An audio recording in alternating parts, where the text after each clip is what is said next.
Drugs. People do them. And in the post-apocalyptic Fallout world, how could you not do them? I mean, look at this place. It's awful. Drugs, or chems as they're called in the Fallout universe, are a lot like ours in the sense that they could be ranged from pre-war pharmaceuticals to homegrown narcotics. There's even naturally occurring ones similar to Elder Scrolls. And the list of available chems in the game is very long. So in order to save us all some time, I'm just going to talk about the most popular ones. So yeah, we're talking about drugs again. Let's learn about what people are using to help take the edge off. The most popular chem in Fallout has got to be the stim pack. But what is a stim pack? What are we injecting into our bodies when we're feeling down bad? I'll be honest, when I first played a Fallout game, I thought that a stim pack was a syringe filled with stem cells, and your body was essentially regrowing itself a lot like Wolverine. And well, I was kinda right, but that's the wrong kind of stem. The wiki calls them a wonder of pre-war science filled with a mixture of healing agents and stimulants that boost the body's natural regenerative functions. So what's in them specifically? We may never know. But what we do know is that you can make them out of Brock flower and Xander root. And you could use mute fruit or Nuka-Cola to make super stem packs. But what's most important is that whatever in these things works on dogs too. And that's all that I really need to know. The next pre-war drug that we're talking about is rad-x, a chemical solution that bonds with radioactive particles and removes them from the user's system. Again, sounds vague, right? But don't worry, because I've seen House a time or two, which means I know a thing or two about medicine. Plus, Google exists.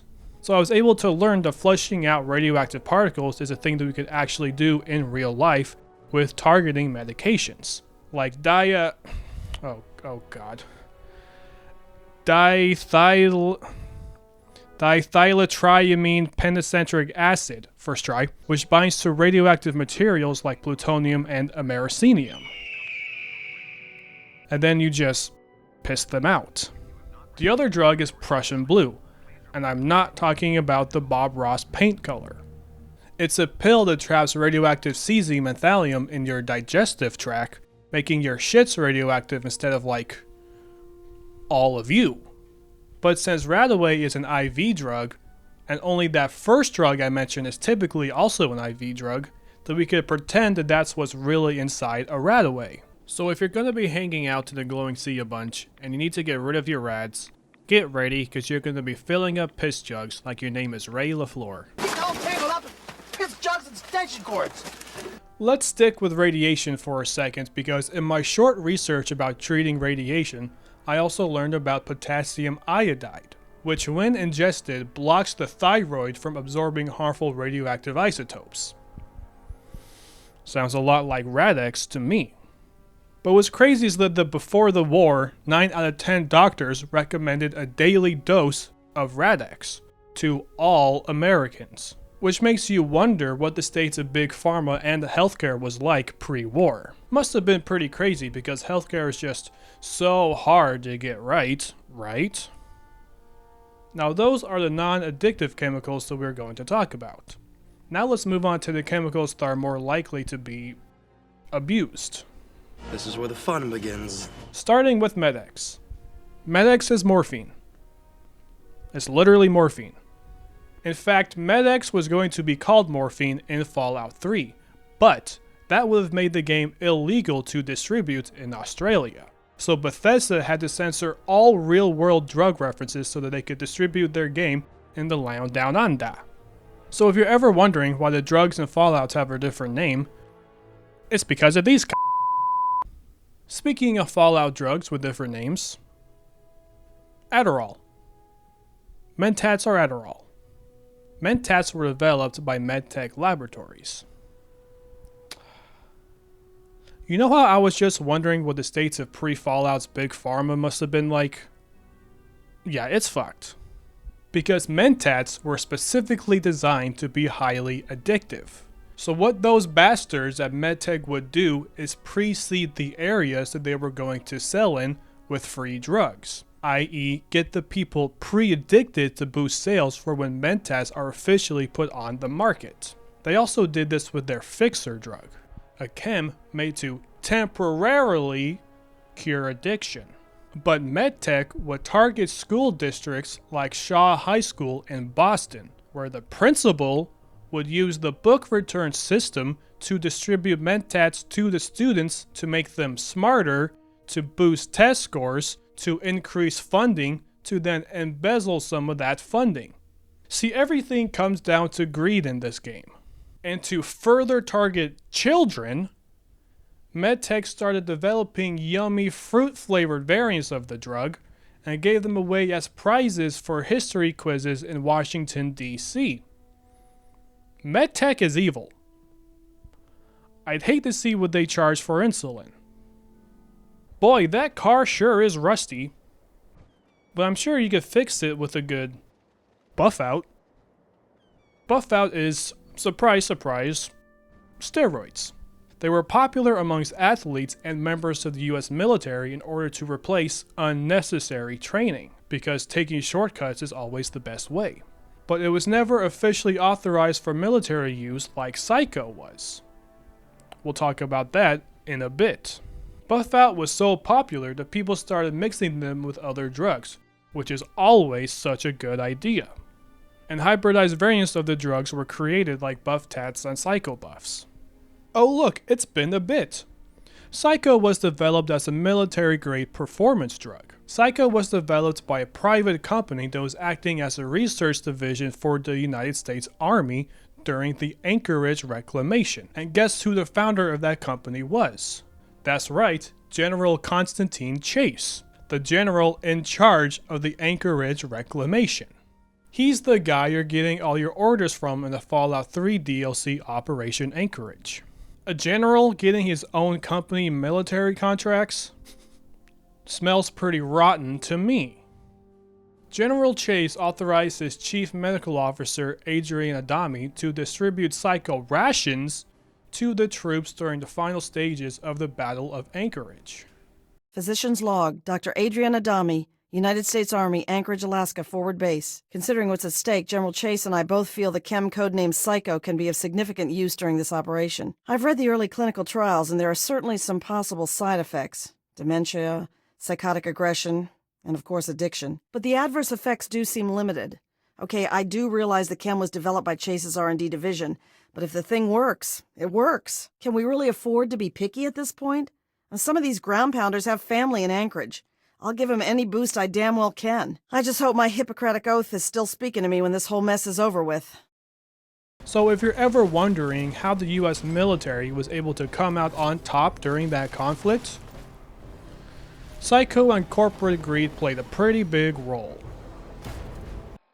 Fucking kill! What just happened? Alright, let's wrap this up, because I got a jet. Jet is the last chem that I'm going to talk about, and boy is it a doozy. Because if you thought the whole thing with MedTech was bad, buckle up. Oh, jeez. I couldn't find anything that Jet is meth, but I mean, come on. Jet is meth.